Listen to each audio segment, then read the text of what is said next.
So today, whatever time you're listening to this, good morning, good afternoon, good night kind of thing. Um, we will be talking about Sea of Stars. That's right. It's a little indie JRPG that, made some waves a few years ago. Yeah. Um, and Josh, you recently finished up a playthrough. I was an early supporter. Yep. And so we're going to have a bit of a conversation on this. Now you wrote in here the indie JRPG that aims for the stars and hits the moon. Yeah. So to be fair, the moon hitting the moon is still pretty stinking good. Yes. Yeah. So, Yes.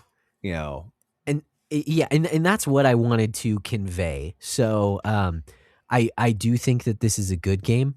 mhm. But I think there's a lot of potential Mhm. that was not fully realized, at least for my experience. I say that it's funny. I was listening just earlier today, the Resonant Arc podcast, an older episode where they were talking about critiquing things and the difference between opinion and like objective fact. And so it is my opinion that it does not kind of stick the landing. For me, it did not have the impact that I kind of wished Yeah. that it would have. And so I see some things that, man, I just wish they would have tightened up. There are some weaknesses. I Yeah. think just to sort of I think overall this is a pretty strong game. It's a Mhm. pretty good game, especially I think it's one of the more interesting um releases over the last couple of years. But yeah. Yeah, especially from an indie studio, and I totally understand that this style of game is not that prevalent. Obviously, JRPGs are all over the place. Mhm. Okay, I'm not saying that about JRPGs, but this kind of pixel art style, it is very reminiscent of Super Nintendo games. Yeah, it does things better. Sort of like Shovel Knight was reminiscent of NES games. Like obviously an NES could not run Shovel Knight. Obviously a Super Nintendo could not run Sea of Stars. But it is really cool that they went for this aesthetic, this kind of wrapping for the game, and took a lot of inspiration from a number of different Super Nintendo greats. Yeah, I think like just one of the things is I think it is really it is a role playing game. And just sort of to cover some basics, Riho, it was released in 2023, developed and published by Sabotage Studio. I think, uh, actually, I think Devolver. I thought Devolver I was the I publisher. am 8-bit is what it says on the back of the box. I think I Am 8-Bit did the Is that just the physical? physical. I Okay. know that they did something with that Devolver was part of this, but anyways, Okay. because like part of their whole story is they pitched this to Devolver, or maybe that was Messenger. Maybe Okay. this was Okay. self-published. Messenger. Anyways, this is the same studio behind the Messenger, Right. which is also a really clever game. And I think like that's the thing. This is a really clever game. It's an absolute love letter to like that 90s early aughts era JRPG kind of like Mhm. vibe. It's got Super Mario RPG, Secret of Mana, Mhm. Chrono Trigger references. Like it kind of pulls from all the greats. And then adds a few things as well. So I think this is a really special game in a lot of ways. But it is kind of one of those things. I don't think it quite sticks to landing. I think it's a really good game, borders on being great, but ultimately, I sort of in hindsight, like just sort of full disclosure, like I didn't go back to it at all. I remember really loving it when I was playing it. I remember very little of the story, and I actually had to rely on like some YouTube videos and Yep. chat GPT sort of summaries to sort of get me caught back up. And I was like, oh yeah. Yep. So I think that's kind of one of the things. I think the story is just kind of like not great. It's Yeah. it's good. It's passable, but I don't think Mhm. it really sticks. Now there are some really outstanding things here, and so Mhm. I don't want to sort of like crap all over this. So let's talk No. about some of like the spoiler free kind of beats here that we can sort of talk about. Like you have in the notes here, and I think this is a great place to start. But the visuals, Like I think Yeah. like it's a really beautiful, well animated pixel art, like Yep. lots of style. Like the world has a lot of life to it. There's a lot of really Mhm. like I think it's a gorgeous game. Uh, Yes. Completely for agree. the most part, character design is like it's like a 9 out of 10. You know, there Okay. might be a miss or two somewhere in there, but as a general rule, I think like the game looks good. It has, Mhm. it has a unique design language even within pixel art. Like, like it doesn't look like generic pixel art. It Yeah.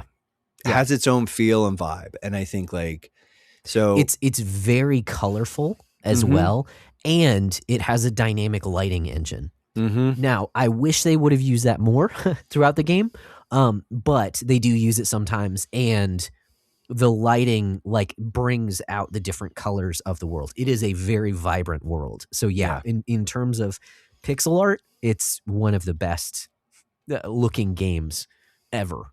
You know, it's not 2D, it's not the HD 2D style. That's different. Mhm. Um, but what it does, taking again those Super Nintendo kind of looks, and just having a world that you constantly have things kind of moving in the background, and little creatures over here, and the wind blowing, and the sun rising, and all this stuff. And again, it's very colorful. And yes, there are areas which are dark and dank, but those are in contrast to the really beautiful, colorful, tropical islands. Yeah, and even the darkness, there's like the shadows and stuff like there's a richness there as well. Yeah, It doesn't yeah. exist in contrast solely. It's sort of like it stands out on its own merit, and I think in a lot of ways there too. You Yeah. sort of touched on this, but like actually, this is really great. Like I think to sound and sound design stuff we need to talk about. Mhm. So the soundtrack was the primary composers were Eric Brown, who was a relative unknown prior to this, but 'Kay. Yasunori Mitsuda was also did some tracks. Uh, Yeah. Famed composer from Chrono and Zeno, worked on Shadow Hearts and a few other things. This is like he didn't do all the tracks, but he did some. And Right. like I think as a general rule, the music in this is like really, really great soundtrack. Yeah. I'll be honest, I don't think I, appreciated it as much through most of my playthrough, but as I've gone back and watched videos and seen different things or loaded up the game, the tracks do stand out Yeah, as I'm listening to them again. And I so, th- yeah, I I think agree. It's a really good soundtrack. one of the other things to point out is that Eric Brown actually took into account like one of the things I was watching the documentary and sort of on the Okay. making of Sea of Stars. And one of the things he talks about, I'm pretty sure it's him at least, but he talks about how like when he was approaching sound design for this, he wanted to sort of like, he's like, real life isn't quiet. And so like Mhm. there's always like he's sort of like, I think without sort of dipping into like ambient noise too much, but like he kind of mimic some of what helps sort of make this world sort of come alive is the fact that there are sort of like almost like natural type sounds in the background all the time. Mhm. And I Mhm. think that's really cool as well. So that's another one. And it's like Yeah. Eric Brown does like a lot of really cool chiptune stuff. So yeah, I think the music is pretty standout. Mhm. Like I agree. uh like I said, and just again, Yasunori Mitsuda is like that's like what an absolute get on that stuff. No kidding. Yeah, that he's able to because as we mentioned, this is an indie game. You know, Mhm. it's not a AAA. So the fact that they were able to have him in this love letter to those games that he's made in the Yeah. past that that he contributed, that's super cool. I think one of the other just absolutely outstanding things, and we've sort of talked about it, is the battle system, like the Yep. mechanics, the dungeons, the traversal. Let's just pause for a minute on just talking about like just the battles and the systems. Okay. There's a lot going on here like that. Yep. Whereas I think like when it comes to sort of like equipping characters and character customization and stuff like that, the game tends to be a little basic, but Definitely.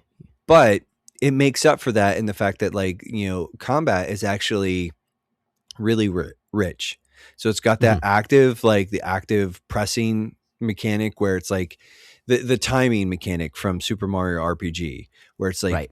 when you're defending, when you're attacking, you can actually, with the proper timing on button presses, you can actually increase damage reduction or damage output. Mhm. And there's also, so you've got that, but then you've also got the lock system, which is that when Mhm. bosses Yeah. or even certain enemies are using particularly powerful moves, there will be like a sequence. And so it's like you have like sword, hammer, moon, star, or moon, sun.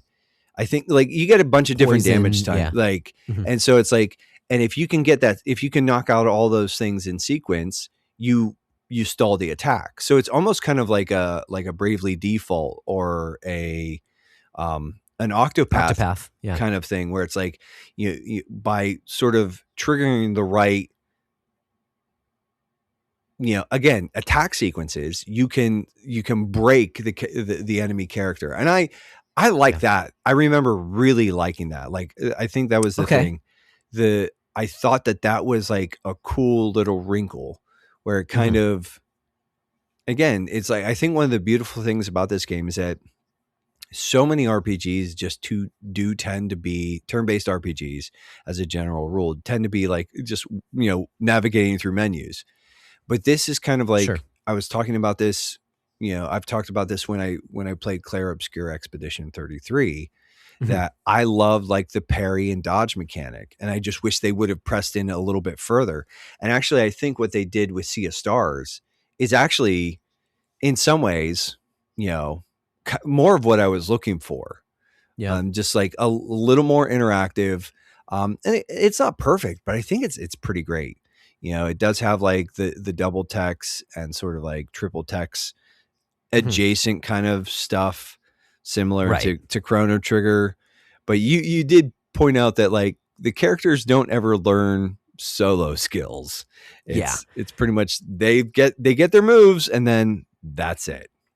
Yeah, yeah, they stay with the same, and I say that, I think maybe the main characters, like, do, from the very beginning of the game, I do think they learn theirs, but every other character that you get, they have their standard. I believe it's just 3 skills per character, and so it is really odd.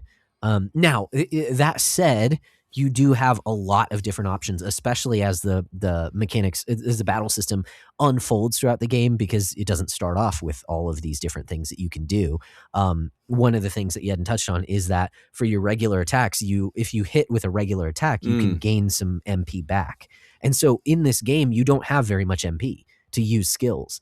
But there's this kind of give and take of, are you going to do just a regular attack? And again, there's the idea of breaking the locks for the different enemies if you want to do that. So it gives you a lot of different options to play with. The other thing is that, yes, it has these combo attacks where you're using multiple characters, and it is like Final Fantasy X, in that you can switch characters from your party at any time in the mhm. battle, and it doesn't take up any time in the battle. It's just a command that you can do, and they switch.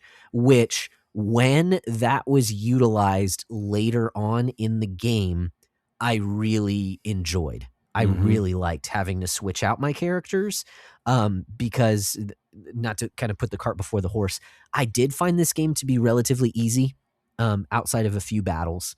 But the battles that challenged me more, I enjoyed quite a bit more. And it was because I was switching out characters and using different types of skills and things like that. So, Yeah. um, I do think it gives you a lot of different options.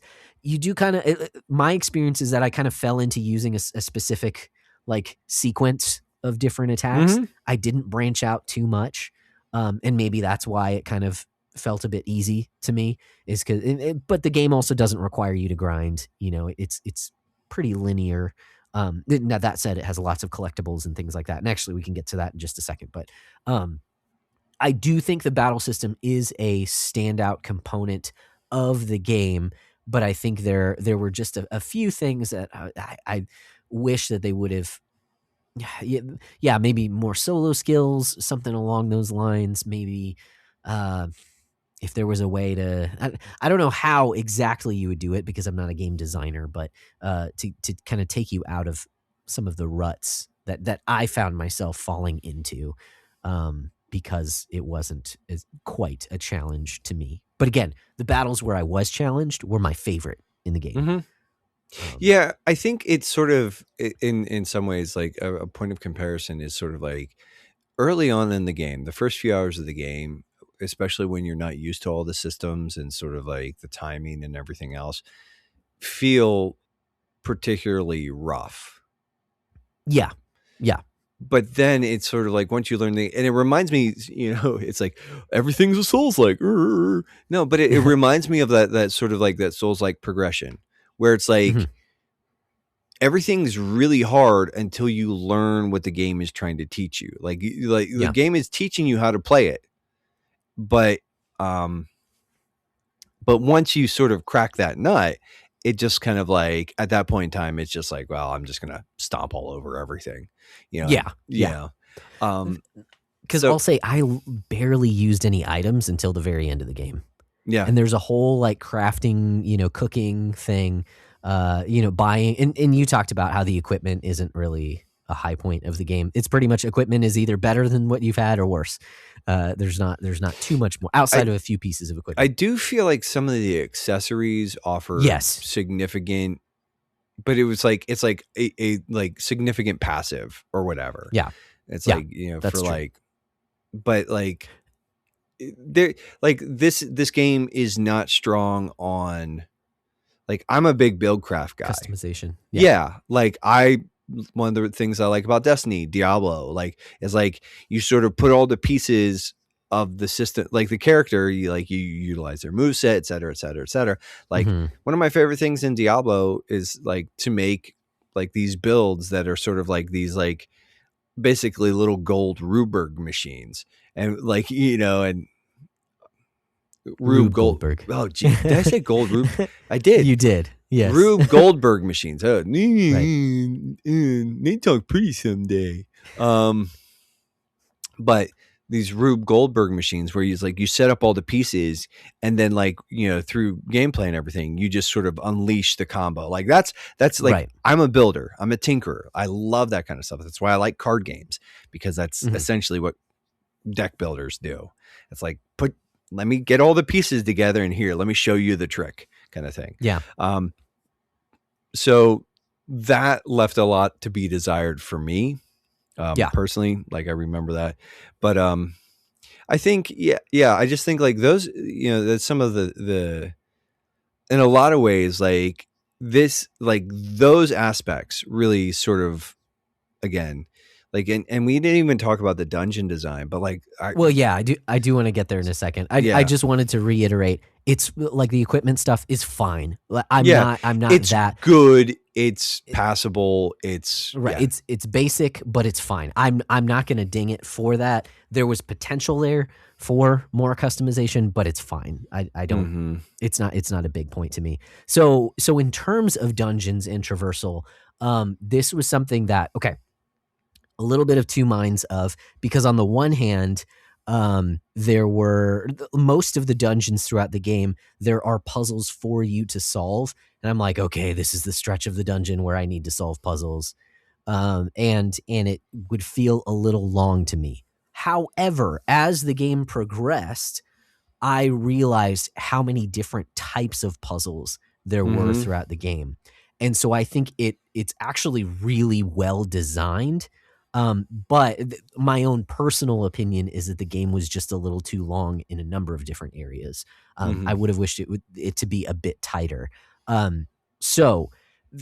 While in the moment it may not have been like the most fun thing, I actually really appreciate the amount of puzzles. Like this game was not just get into battle, but it is like use your environment and solve these puzzles in order to progress throughout the dungeon. And I appreciate that. Like I think it was really well done. Yeah, and I think too, like one of the things is just in the world in general. Like it's one of those things. There's a lot of verticality in this game. A lot of and it's not utilized maybe to the extent that I would want it to be.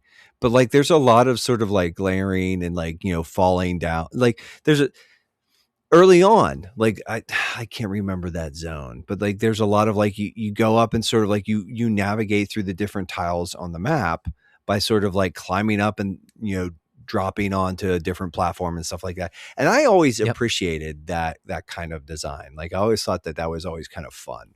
Mhm.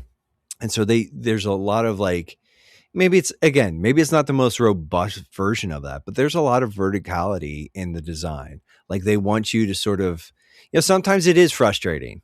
Like, if there's like multiple drops down a cliff and you go off the wrong one, it's like not, and you sort of go all the way to the bottom and, whatever, but but as a general rule, I do kind of I like that in theory, like more. Yes. I like that more often than not. How about I say it that way?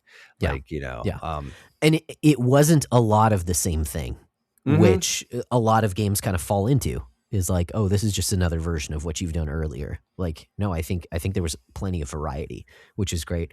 Another thing is that there are tons of collectibles throughout the game.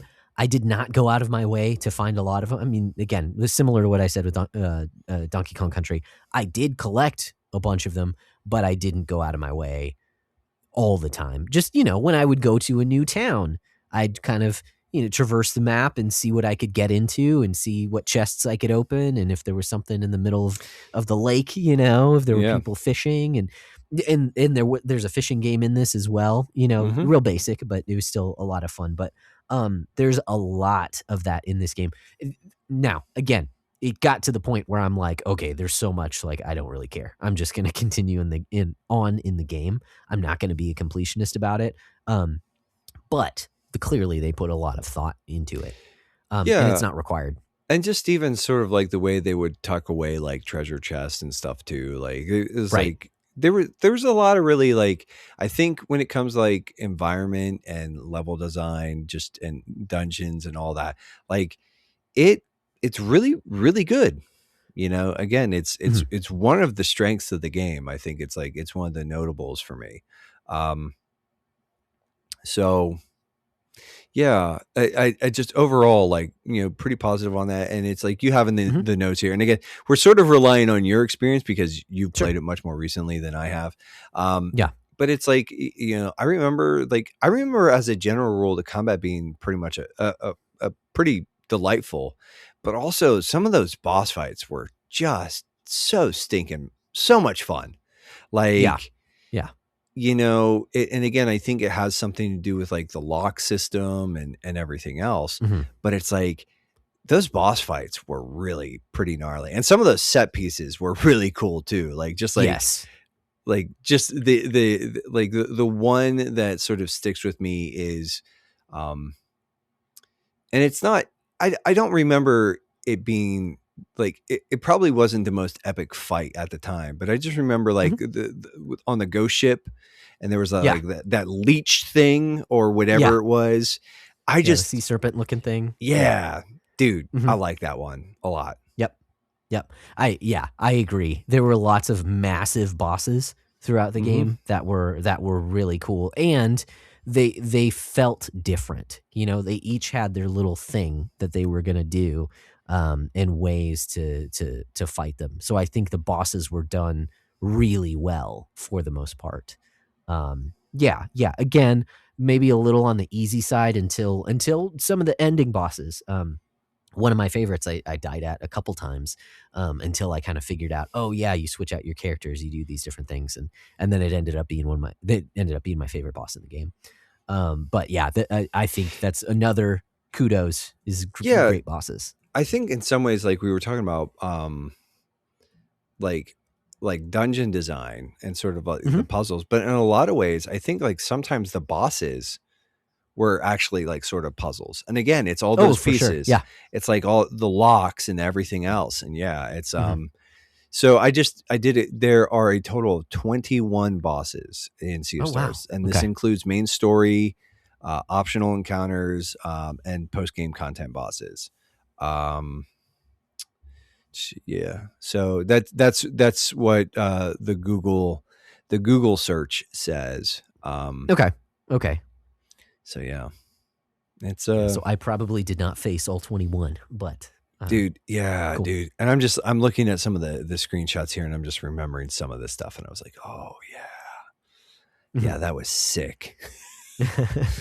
Yeah, and again, part of that is because of the pixel art, just how pretty everything is in the game. Yeah. It hits hard, it's done really well. So Dude, I'm looking at a screenshot of the monkey boss. yeah. I was like, oh, I forgot like how cool that was. Dude, that was such a dude, that freaking art is just chef kiss, man. Dude, so good. So good. Anyways, Good stuff. Yeah, dude, sick. But memories. Yeah, memories. Oh, jeez. So we've covered here visuals, we've covered mechanics, we talked about music. Now we're getting into some territory that can be some possible spoilers with story and characters and progression and tone. Blow the horn. So man. Okay, you don't want to tread lightly and give some thoughts before we run into spoilers? I mean, sure. Well, okay, let's tread lightly. We'll do some spoiler-free 10,000 foot view kind of stuff. Yeah. But yeah. So you mentioned earlier about the story that it's not the best. And I agree that it is kind of by the numbers.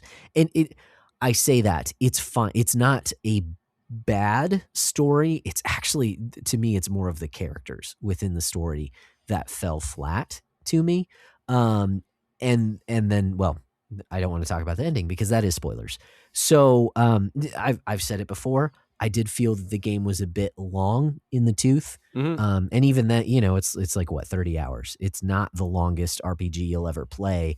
But part of that is because the end of Act 2 felt like the end of the game in a lot of ways. And then Act 3 was pretty long. I mean, it was a third of the game. Mm-hmm. So that was my experience with the game. The other thing that I think we can talk about before we go into full on spoilers is just that the tone of the game itself. Mm-hmm. So we don't have to talk about the story itself, but the overall tone is pretty jokey.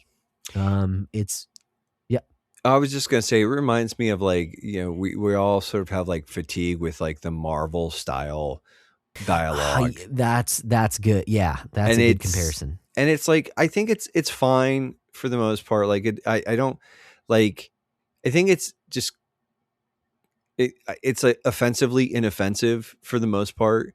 But I do sort of feel like, yeah, this is like, I do remember just sort of, and I think that's part of like the reason why I just kind of found and one of the things when I was listening to some other people talk about it was like, and I don't remember this, but I remember a lot of other people again have pointed out there's and they may have patched it out at this, but there's a lot of like grammatical, like just grammar errors in like the writing. Mm-hmm. So again, I don't remember that, but I do know that was kind of like people, and for all I know, that's been patched out. But I know that that was early on, that was a concern. But it's like I think it has, because I didn't really realize any. Yeah, I'm not a grammar Nazi though either. Like I'm kind of just listen, if it's like you got like a weird, you put a possessive on something or you try to contract something that you shouldn't have, like then I get okay. But sure. But whatever. But yeah, I just I think that's part of the thing is like, it's just that Marvel style dialogue, like I guess this is a thing now, it's kind of like, it's like, okay, that Whedon-esque like Marvel era slop. And it's just like, it's tired and it's kind of boring. And it's fine. Again, I would just call it like offensively inoffensive. Where it's not it's not like the most heinous thing I've ever read. It's just like, right. This was getting old. This is probably old when they wrote this a few years ago. And I think we're just at a point where it's like, ugh. So that's, that's a really good way of putting it, because I think of a game like Super Mario RPG that this takes a lot from. And that has a very silly tone. But I love the silly, like there's a charm to that silliness because they go all the way with it. Whereas this one, there are moments where they really want you to feel like, oh, this is a big bad, or emotional moments, which okay, there's one that I think they actually do well. But I think it's hard. I don't think they quite stuck the landing in finding a balance between those. Yeah, I think like it's one of those things like, okay, like Chrono Trigger as a touch point, as a point of comparison, right? Feels epic. And there are funny moments in Chrono Trigger, right? Yeah, it is goofy at times. Well, it's that Akira Toriyama kind of goofiness. Also, yeah, Final Fantasy writing. Yeah. But they're like overall, like it's sort of like it's one of those like it's kind of like it takes itself seriously enough that you take it seriously, right? Mm-hmm. And the humor and the comedic beats feel on point, where it's like this kind of leans almost in the other direction, where it's like it kind of wants to be cute, it kind of wants to be charming, and then when it needs you to take it seriously, it's just like I just don't buy it. Like the buy-in isn't there. So to me, and again, a lot of that has to do with, and there's just some like moments where it's like, I mean, and we'll talk a little bit about this in the spoiler stuff, but there's some stuff where it's like, this is just kind of dumb. Like, fine, if this is what you want your plot device to be, like, if this is what you want your Deus Ex Machina to be, cool, I guess.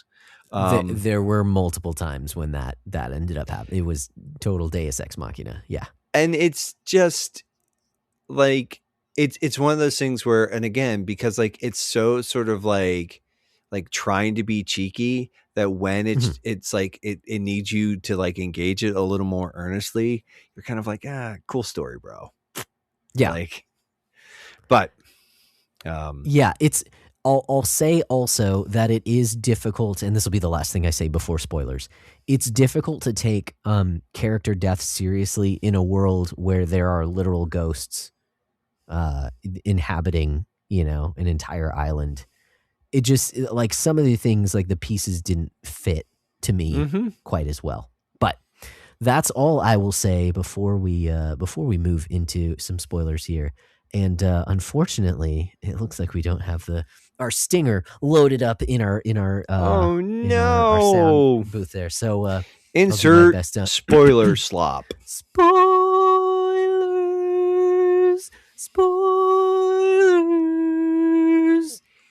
Something like that. I don't know.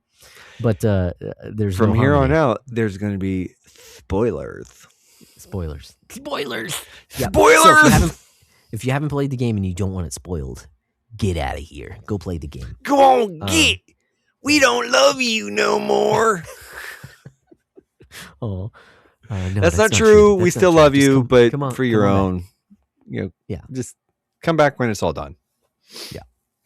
So I was talking about how there are some pieces that didn't quite fit together for me.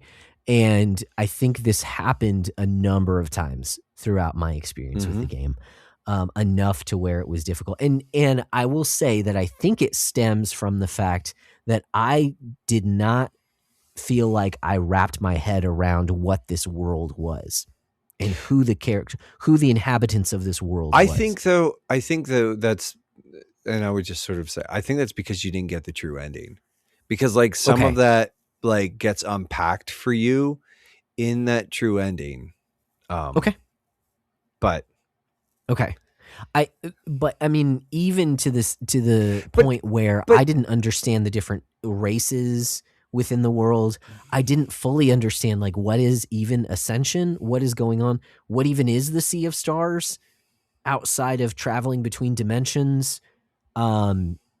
Apparently kind of the main characters, or not the main characters, but some really powerful characters. Apparently they invented a everlasting serum, whatever, and so they were just kind of playing a game to see who wins. And again, like, I think that's just sort of like the well, and I want to go back to something though. It's like what I said. It's like if you do like the true ending, some of this makes a little bit more sense.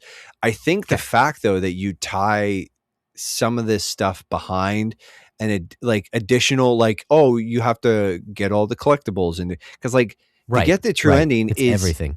It's like you have to have everything. And it's not that hard. Like it's Okay. not that hard. It's just a little tedious. Sure. And so I do kind of struggle with that to really understand this game, you have to, but even there, it's like, it's a little incoherent and it's messy. And it's like, it's kind of like, even there, it's just like, okay, I guess that's the thing. It's like this sort of, got the fleshomancer or Right. whatever. And Yep. then, and you find out who he is and what he is. But yeah, it's basically like sort of like the whole game is this sort of like, what you find out is that there's kind of like not a bet. Well, right. But it is yeah, kind of a bet. same idea. Mm-hmm. It's basically like sort of a cosmic wager between these two vastly powerful individuals, and the Fleshmancer is one of them, and then this other character. Well, it's the alchemist, the alchemist, the archivist. There you go, archivist. Yeah. When you first meet him, and like when he joins your party. Well, a piece of him joins your party or something for a while. Yeah. And that, again, that was very odd for me, because he's supposed to be this all powerful being, but he's like just as powerful as your other characters. But that just kind of plays into it. Like, part of power that scaling is weird in the world. Well, and it's like there's the whole thing with Garl, where it's like, he can't go, like, I don't know, like, I don't want to do too much of a story recap, because like those are all over the place, and other people will probably do a much better job of the story recap. But it's like Garl is like, the game starts out and like you pick between Valer or Zale or Zeal. What is his name? Yeah, you got it right. Zale and Valer. Yeah. Okay. So you pick between one of them, and Valer is like, she's like a female monk type. She has a staff or like a spear kind of weapon that she uses. Zale uses like these daggers, and Valer is attuned. She was born on the winter solstice or whatever. Like, and so she's like got like moon powers, and Zale has like, he was born on the summer solstice, and so he has sun powers. And so it's like you have that kind of like that push and pull and everything. And then they grow up in this village, right? And they're best friends with this kid named Garl. And they kind of put themselves in a situation, and the kids, like, basically they get in over their heads. And at that point in time, like, they get pulled out of the village, and they go to this like this temple where it's like, and it's basically tutorialized training montages that sort of teach you some of the basic mechanics of the game and everything else. And then like, the whole thing is like, and their whole thing while they're up there is like, oh, we need to get through this as fast as possible so we can get back to Garl. And they, and anyways, but like, in surprise, Garl joins you again, but like, he's just a dude. He's a dude that can cook. Right. It's said multiple times, like, basically this kid shouldn't even be here. Like, these two are solstice warriors, and they've trained for, a dozen years or whatever it is, for a decade. So they should be really powerful, but Garl is just as powerful as them mechanically in the game, that he just doesn't have the sun or moon powers that they have. No, which is their whole solstice powers are sort of the keys to defeating the dwellers. And the dwellers are like these sort of like, there's the Fleshmancer, and like the dwellers are sort of like his chief lieutenants or his chief generals or whatever. Like, they're the ones that are sort of like helping him to make a play on this world, at conquering this world or whatever. And so it's just kind of like, I don't know. Yeah. I mean, like I said, I think the story is the weakest part of this game, and it's like, it's fine. It's passable. It's not like, again, it's offensively inoffensive. Like, it's just, it's fine. But like the one thing you have in the notes is like, you sort of write down ludonarrative dissonance, all powerful beings that are only slightly stronger than common mobs. Protagonist says the chosen ones are only slightly stronger than Garl, except when you need that to progress the story. like, Mhm. and then you put flight powers question mark, because you get the ability to fly at one point. Mhm. Um, Right, the, and it does come back around, and you actually get that ability at the end of the game. But there is a scene where it's a Deus Ex Machina. You're able to fly, and it doesn't really explain why. Just you unlocked the power, and it happens, and then oh well, you're not going to be able to do that. You only did that because of how dire the situation was. So it's yeah. kind of like, oh, it just doesn't feel right. Like, yeah, it's Deus Ex Machina. But So then the one you like, where there's this very powerful dragon, and you wake him up with a giant loaf of bread. And this is mhm. kind of like where you're talking about, like, that, even that tonal dissonance, where it's like Yeah, there's a lot of, like, it's like you're supposed to kind of feel the stakes of, like, this is a world in peril, right? yes, And then exactly. you're like, oh, let's do this dumb fetch quest where we wake up a dragon with a giant loaf of bread. It's like, Yeah, and then all of a sudden he's like your best buddies with him. yeah, He's like, "Oh, that was amazing. I can't imagine a better meal ever in the history of existence. And so now I'll take you anywhere you want to go." Which is and I contrast that, actually, this just came to me, with earlier on in the game. There is a city of mole people, mm-hmm, and you go into the mines and you figure out, there's basically there's this one mole character who found a pet, and he's wreaking havoc down in the mines, and all that is really goofy, but it works. mm-hmm. Like, I get it. He's just he's this kid who got shunned, and now he's taking it out on the people. Like, the tone of that part works really well. But then you bring it to this other part where you have seen this. I mean, it's like what, Normangunder? Is that what it's called the Jormungandr, like the world Viking lore? serpent. Yes, Jormungandr, yeah. exactly. Like, it is this Or Jormungandr. enormous freaking okay. This enormous dragon that Garl has talked about earlier in the game, of like, oh, wouldn't it be amazing to see this thing, to wake it up? And these mole people have been working for years and years and years to keep it asleep and everything.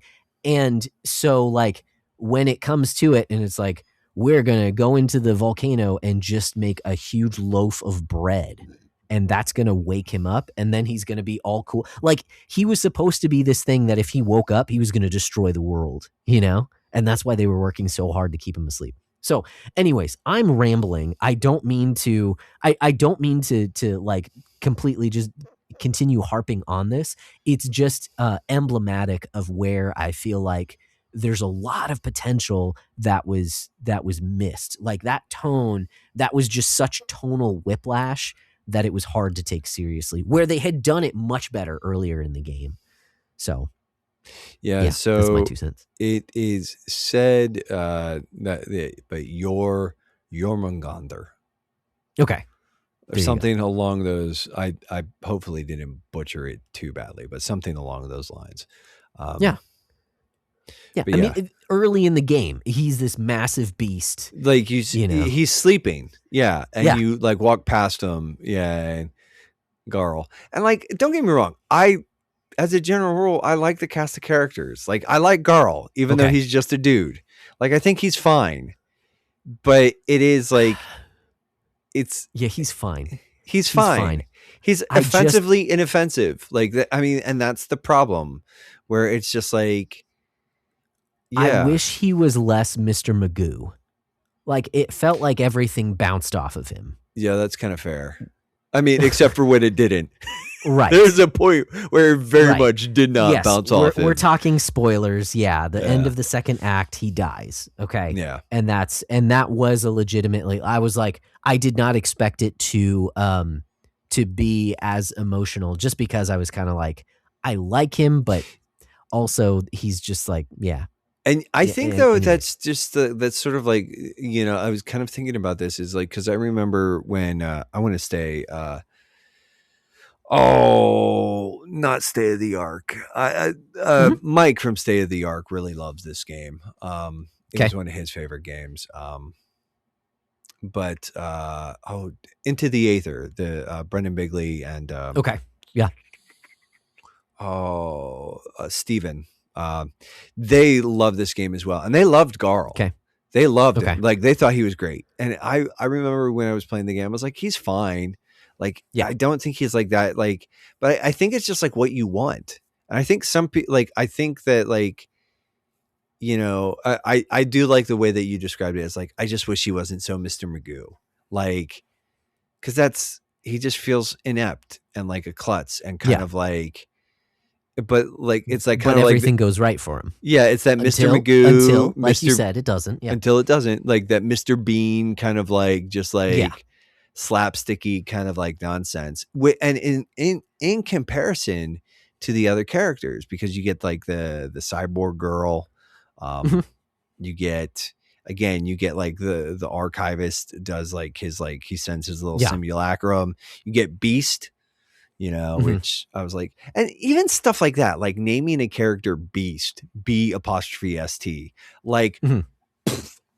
like just, oh, stop. Like that's like, that's only slightly less offensive than just like some made up name with too many apostrophes in it. Like, Sure. Yeah. you know, but it's just like, ugh, like I don't, that's an overreaction, but I also just was like, this is very eye rolly to me, where I'm just like, ugh, Gotcha. like just, oh, okay. Like Beast, like, you know, Yeah. I'll bet but it's a big hulking tank. it's You know? actually living alchemical glass. It's a Right. spirit body, and it kind of, and it, like, don't get me wrong, I thought it was like cool, but it's like, Mhm. and again, it's that tonal dissonance where it's like the stakes are supposed to be like really high, and these are like really super powerful warriors, and then you kind of do like this goofy slapsticky garbage with them, and it's like, Yeah. you want me to take you seriously, but you don't. And it's Mhm. like, and Mhm. and again, it's kind of like, it's, again, it just sort of leans, I think, a little bit too much into that kind of like Marvel-esque dialogue, Marvel-esque style of writing, right? Mhm. And it's just like, I don't know. It kind of like, again, I think it like that as a general rule, it just does tend to be like a bit of a miss. Like, and like I said, I didn't hate it. I was like, most of the time, Mhm. it was just like, it was like just pretty inoffensive, where I was like, whatever, this is fine. Yeah. But like I said, I think like that's part of one of the reasons I didn't like really remember too much about the story, was because Right. it's Right. just kind of like there, and it's not that interesting. Yeah. Like, there are really interesting wrinkles, but Mhm. they never, they don't do a really great job. And again, some of that, the stuff that actually sort of brings clarity is hidden behind the true ending stuff and that post game Okay. stuff. And I'm like, and that's kind of the problem, is that Okay. you Okay. actually do have some really interesting ideas, but you kind of hide them away behind all this extra like tedium. And that's like you said, I do remember sort of about halfway through the game kind of being like, okay, like I'm kind of like ready to be done. Like, I'm still having fun, but like, Mhm. this is getting a little long in the tooth. And like, yeah, the boss fights are pretty cool and everything else, Mhm. but yeah, it just kind of like, whatever. Like, it's Yeah. not. Yeah. So actually, let me go here for just a moment. You're talking about boss fights, and I mentioned earlier about my favorite boss fight in the game was the 3 bird characters that you have to fight. Oh And one of the yeah. birds uses this attack that lowers all of your HP to 1 for all 3 of your characters. And Mhm. that was frustrating until I figured, oh, wait, you can switch out characters and then heal, but then, oh, the one you switched out isn't healed. And that was really cool. Mhm. Okay, so I loved the boss fight itself, but I think that, like, who were those bird characters? Like, what impact did they have on the story? I mean, I know they served the Fleshmancer. That's about all that I know about They were them. like guardians of an island for some reason, like and it's just, but again, it's like, even there, it's like, yeah. And I'll compare, and it's not fair to compare it to one of the greatest games of all time, Chrono Trigger. But with Chrono Trigger, you have this team of 3 characters that Magus, pairs up with in Ozzy, Slash, and Flea. Mhm. And if they only showed up in one area, like, they might be similar, but they show up multiple times throughout the game, and they have character to them. Like, every time they show up, Mhm. they're bickering with each other. The Ozzy runs away from you multiple times. Like, there's so much more. Like the characters they in Chrono Trigger are so come much more back rich. after they come back after they've powered up, you know. Yeah. Like Yeah. you fight bigger, badder versions of these guys a few times. Yeah. People talk about them, you know, Mhm. in the world. And so it, like, unfortunately with Sea of Stars, it felt like, and I have this in the notes, that it's kind of a monster of the week. And I get that a lot of video games do this. Okay. So I don't want to unduly just, what is it called? Muckraking here. I understand that this is a video game trope of like, oh, you go to a new place and there's a new boss to fight, and so you fight the boss. But I think that it could be so much better if there were more hints of things going on in the rest of the world. And granted, Act 3 takes, you know, that's another dimension. Okay, you couldn't have really talked about that. I get it. That's fine. But if there was more cohesion to everything rather than things feeling like they were sequestered into their own piece, and having these bosses that are awesome to fight, but that like kind of show up out of nowhere until you're in their area.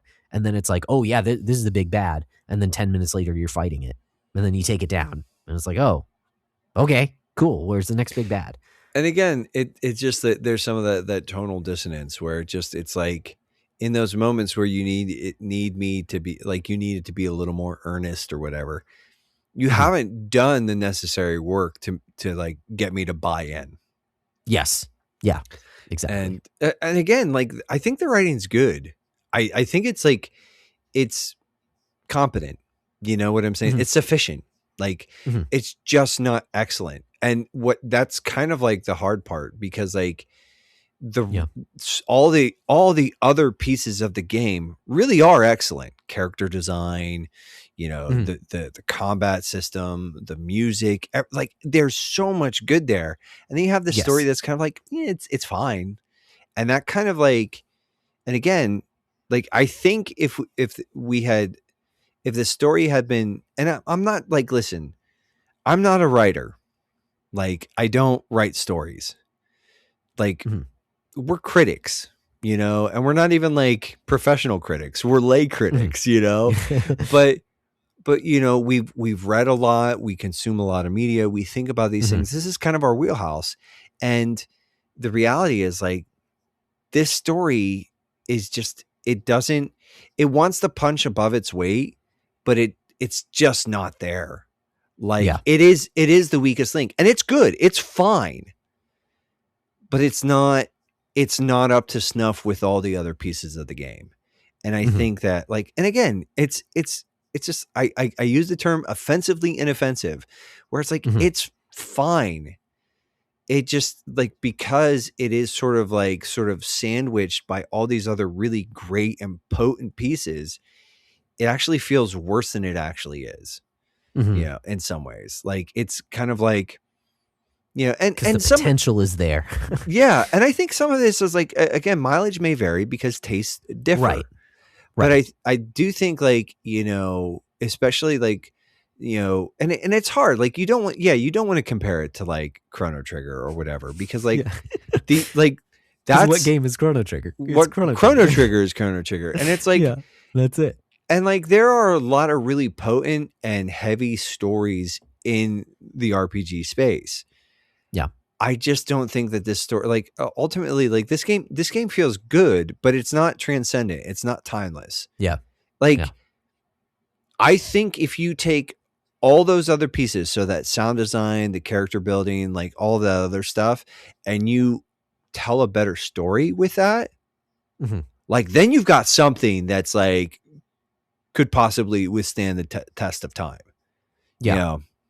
Yeah. But as is, I think, like, it's just like, it's fine.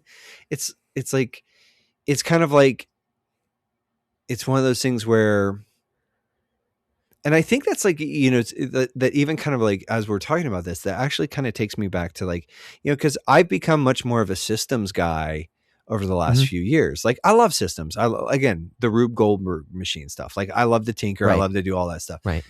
I think part of the reason is that because I think, as a general rule, writing in video games kind of sucks Sure. as a Yeah. general Yeah. rule.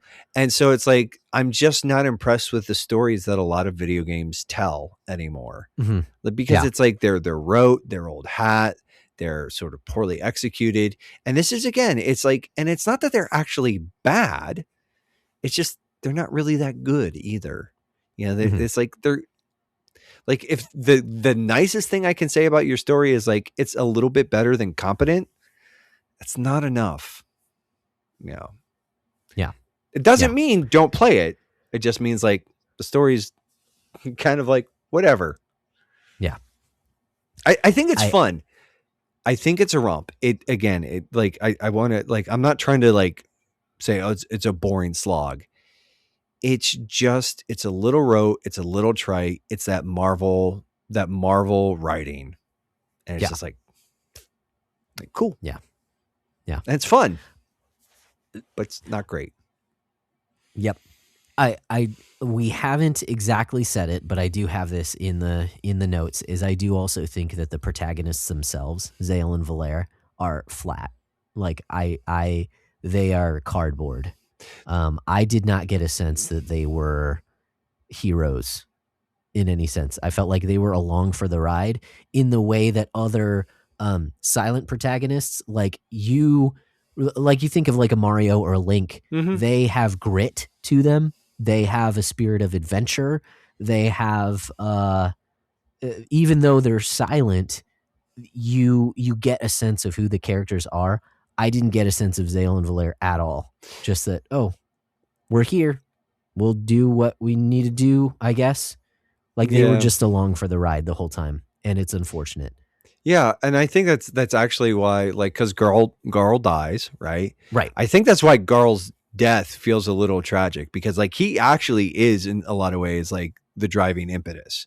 Like he's and so that's like, but yeah, but again, I think that's just like kind of like the writing is just like, it's fine. Yeah. It's just like, I also think like the fact that there's like no, and I don't want to be too nitpicky, right? Because again, I think it's better than merely competent. It's good, but it's just not. It's kind of good. I don't want to be too generous to it, because I don't think it's. But it's kind of like there's no meaningful distinction between the two. Like it's like you pick one, no, not at all. It pretty much like all they do is they just swap the dialogue. So instead of Zale saying the thing, Valere says the thing. It's like they don't have like a unique flavor or like, to their text, or it's like, I think you can do that. You can sort of like have them functionally sort of, but like they just feel like, vanilla sort of protagonists. Yeah. It's like they're a little bit better than a Cypher, but not by much. Again, it's the writing. The writing is just not good. It's better than competent. And I keep saying it's not good. It's not good enough. Like it's good. It's just not good enough. So yeah, it's fine in my mind. Okay, so I've got two things I want to hit really quickly. So the first one, I don't want to take up a ton of time with this, but there is a character in this game that you get pretty early on. Her name is Teeks, and this character she's the archaeologist, I think, and so you find collectibles, and she tells you stories of the world. I did not enjoy stopping at a campsite and reading for 5 minutes in order to get the lore of the game. I understand mileage may vary, so I'm curious, did you stop and do that throughout the game? I think I did it just, I think you needed to do that for a trophy or something. I think I might have done it for the trophy. Yeah. But. Yeah, it was like towards the end of the game, I was like, oh, I have 6 of these artifacts that I can show her. And then I read stuff. And I'm like, this isn't bad. Like, these are cool stories. I didn't want to stop what I was doing just to read for 5 minutes. But again, the writing. Yeah, right. Yeah. So I just wanted to address that since we're on the episode. Okay. So I do think it would behoove us. This is not in the notes, but in previous episodes that we've done along these same lines, and we are attempting here to equip the church to engage with the video game medium wisely and well. And so I have to ask, is there anything we can, that is distinctly from a Christian perspective, that we can say about this game? So what comes to mind for me is that is not kind of the day-to-day interactions throughout most of the game, but it is the underlying story that emerges at the end, that it is this ultimate kind of game between these two characters that have become eternal. And that reminds me of something like Greek myths, where you have Athena and Aphrodite and whatever, and they have their own city, Mars and Sparta, I'm probably getting it all mixed up, where they have their city states and they go to war, and so they help they come down and they help the people, and they try to see who's going to win.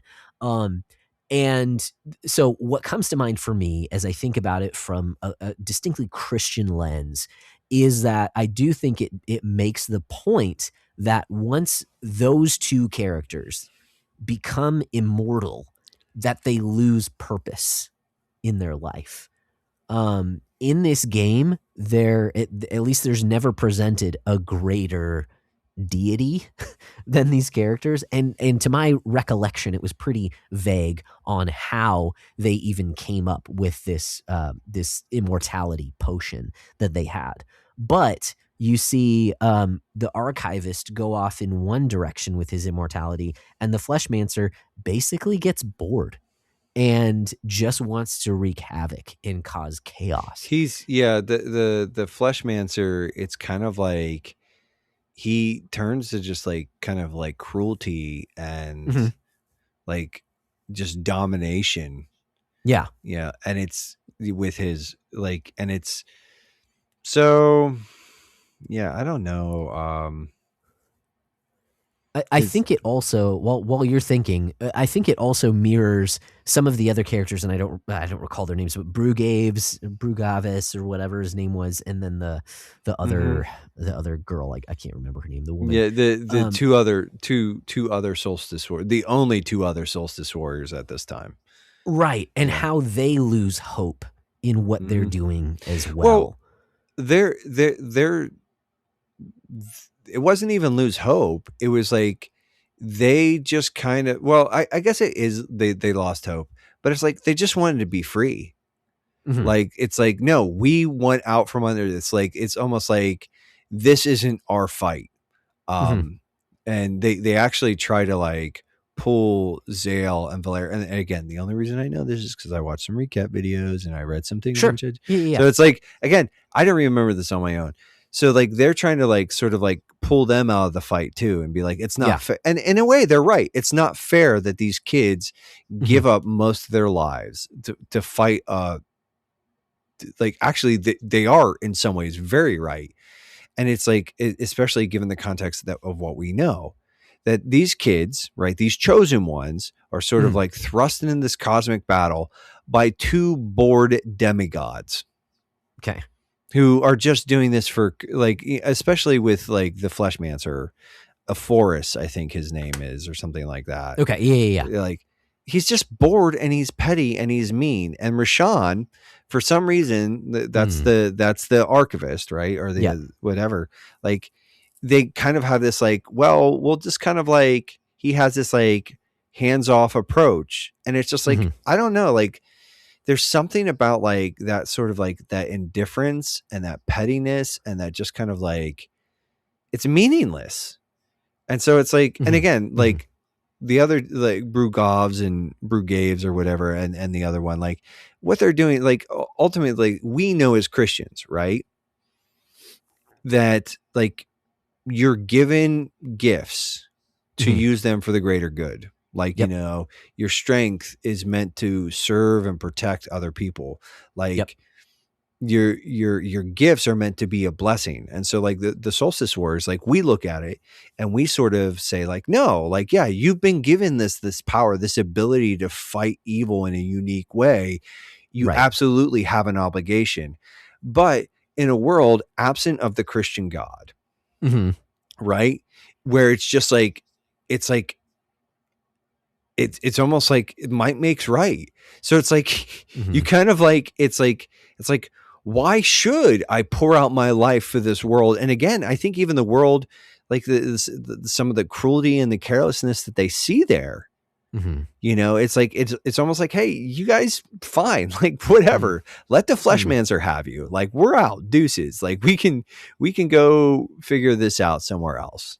Yeah. It's like, and especially when you find out that, because like this world that they're saving, or worlds, because they cross the sea of stars, Right. to another. They're just two sort of like nodes, or you know realms within a multiverse. And that Mm-hmm. the thing is, Rashawn and a Forest, or I'm looking up his name, Yeah. Yeah. but That's the Fleshmancer and the Archivist have been doing this for millennia, for eons. They've mm-hmm. just kind of been like waging this sort of like, it's not even a battle, it's not even a fight, it's just like this sort of like board experiment. Yeah. And it's just like, I don't know, like, and there's even a like, there's just like, there's a lot of like, I, I don't know, even the hand waving of like that cruelty in a lot of yeah. ways. Yeah. I'm just I like, think actually that's pretty powerful what you're getting at, because we see in this story that if the deity, if the god of this world is nihilistic, then there's no point in you, like we because we live in God's world, in Yahweh's world, we have an innate sense of justice, and this game uses that sense of justice without giving you a reason for it, right? mhm, Like, you know that you should, as Zale and Valaire, save the world and save the mhm, different worlds that there are, and you know that the Fleshmancer is evil, but under the premise that that these deities are, it's just a game to them, that there's not really any point in anyone's life in these worlds that have kind of sprung up, and all these different creatures that have sprung up, if they were not imbued with any purpose, then really who's to say that joining the Fleshmancer is wrong? Who's to say that, oh, I just want to forget everything, I'm out, yeah. see you later, Who's that's to actually say wrong? that the domination or the destruction of millions of lives means Right. anything? Yeah. Yeah. Because in that construct, it doesn't. Yeah. Like, because like the reality is, like, all of these peoples exist merely as experiments. Yeah. They're just pawns. They're Yeah. just There's they're lab rats. right. Yeah, yeah, that's a good way of putting it. Man, that's good. And so contrasting that, we see again the God we serve, Yahweh, and we see his character and we Mhm. see his love and his grace and his mercy, and that does imbue us with purpose. Even before we could see it, even when it was just a mystery to the Israelites. Now we see it more fully in Jesus Christ and what he's done for us. Like, that gives us purpose, that gives us justice, that satisfies both justice and goodness and love and mercy, and it gives us purpose and mission. Yeah, that's awesome, cool.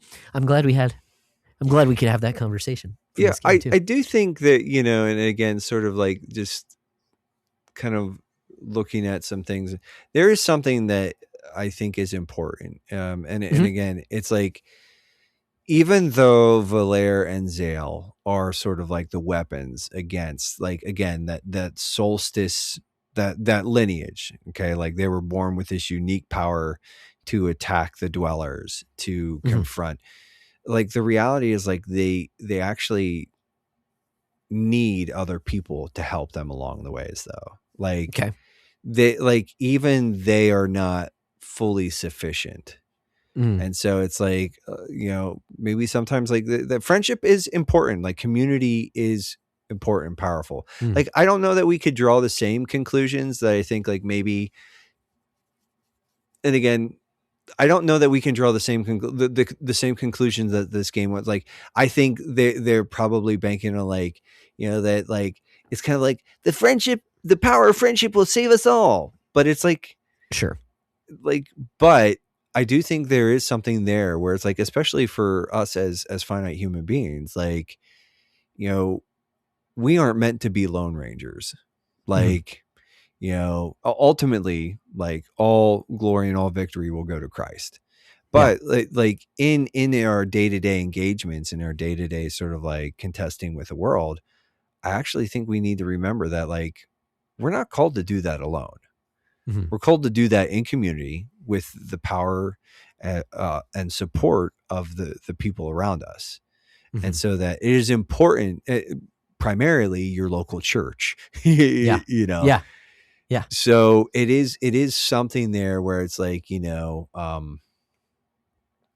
because it's like, I think like a lot of this it's that sort of that humanist schlock where it's like, like sort of like, for the greater good, but it's like, well, okay, Right. yeah, but you actually completely lack any sort of like metaphysical underpinning to sort of Yep. say like, why is the greater good worth pursuing? Why is that? Why Yeah. why is it even a good?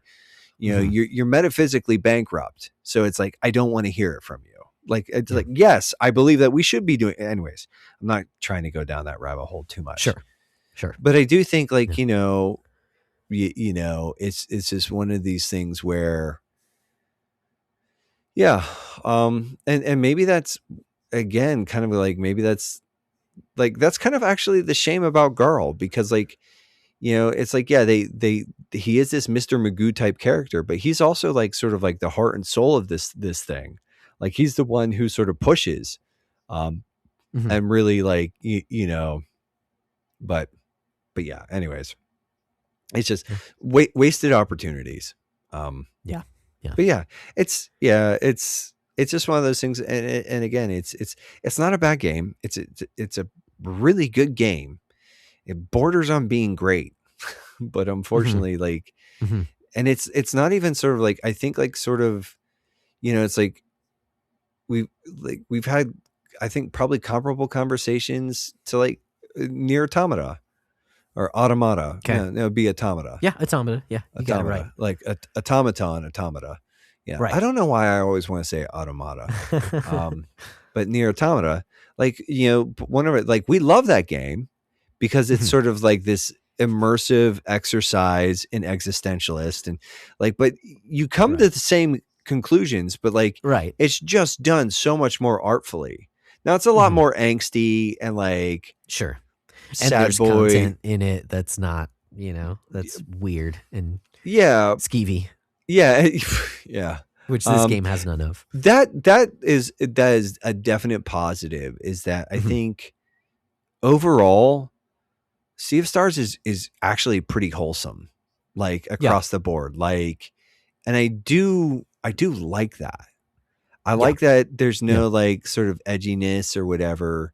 I just, like I said, I do think that the biggest problem is it's just like, it's kind of got this like, oh gee, shucks, did I do that kind of like Yeah. energy. Yep. And I'm not about that.